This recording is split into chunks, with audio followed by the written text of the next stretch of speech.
तोरे बिन ये जिंदगी पे हाल हो गया।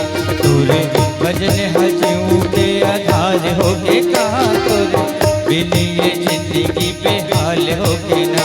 सत संग के भरोसा जीने का निरामा मोर तोरे नाव के लिखी हूँ कहानी रामा मोर। हाय रामा तोरे भजन हजू के आधार हो के कहा तोरे बिन ये जिंदगी बेहाल हो गया। तोरे भजन हजू के आधार हो के कहा तोरे बिन ये जिंदगी बेहाल हो गया।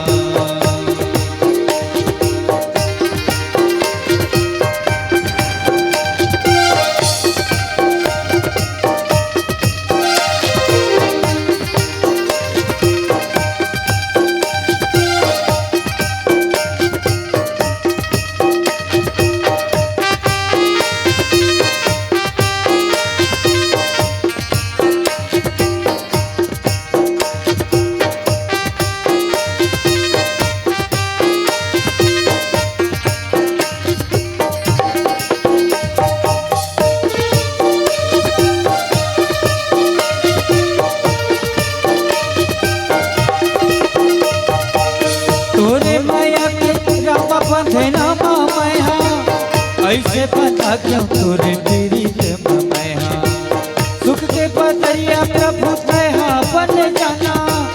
अगला मोर रामा मैया परेशाना।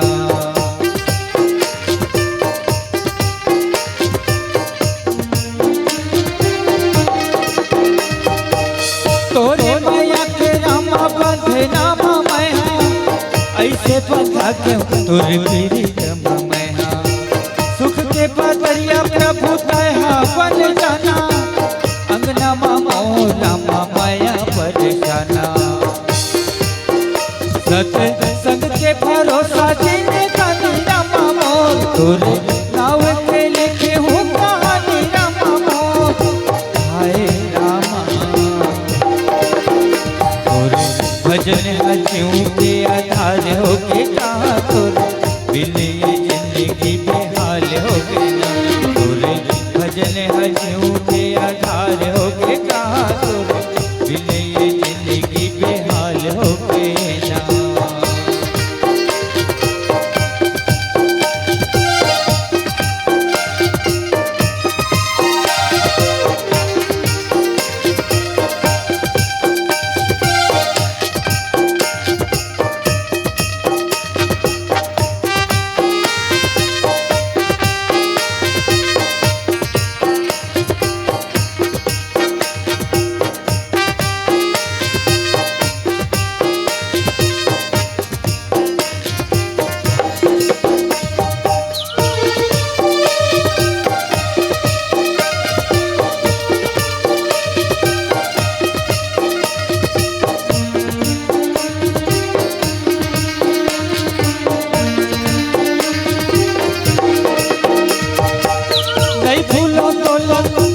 कसमें है मोला मरते भी सता तोरे भजन लगाऊं।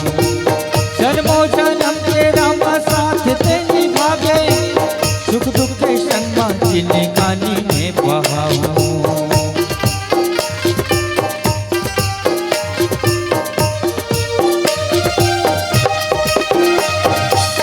नहीं भूलो तोला प्रिया कसमें है मोला मर के भी सता तोरे भजन लगाऊं।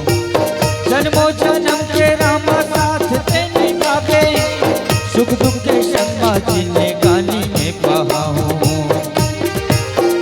सत संग के भरोसा जिन्हें गानी रामा मोर तोरे नाव के लिखे हूँ कहानी रामा मोर।